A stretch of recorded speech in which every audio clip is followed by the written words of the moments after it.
انا كده فهمت. هي دي القصه اللي انت ما كنتيش عايزه تحكيها من الاول بصراحه وكل وضوح.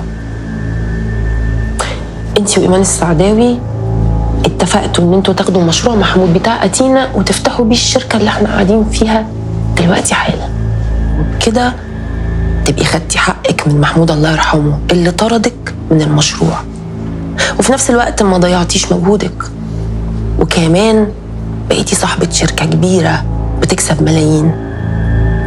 وايه المشكلة يعني لما ايمان السعداوي تشاركك باسم الجامعة وتاخد منك شوية فلوس، لانك كده كده بتكسبي كتير، صح؟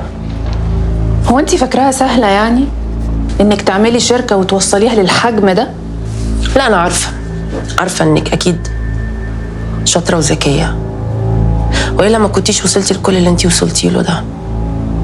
بس اللي انا مش فاهماه يعني بما انك كنتي مقتنعة قوي بمشروع محمود، مشيتي ليه؟ سبتيهم ورحتي عملتي مشروع لوحدك، وليه ما كنتيش متأكدة ومؤمنة ان هم هيكملوا؟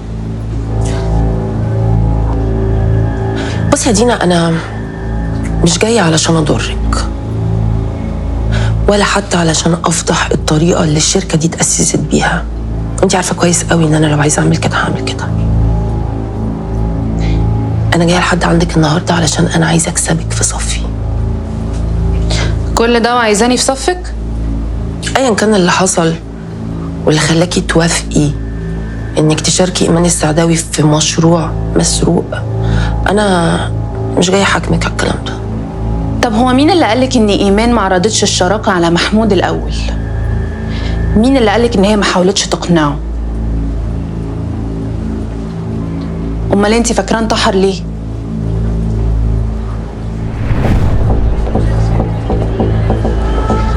انا ما اعرفش ايه اللي حصل بالظبط يوميها.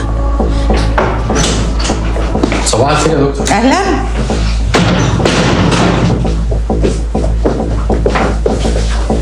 ايه بقى؟ هتخلص مشروعك وتسيبنا خلاص كده؟ بس بعد ما ايمان اتفقت معايا ان احنا نأسس الشركة اللي بقت دلوقتي جراند اتش ار، اقدر اتخيل ايه اللي حصل.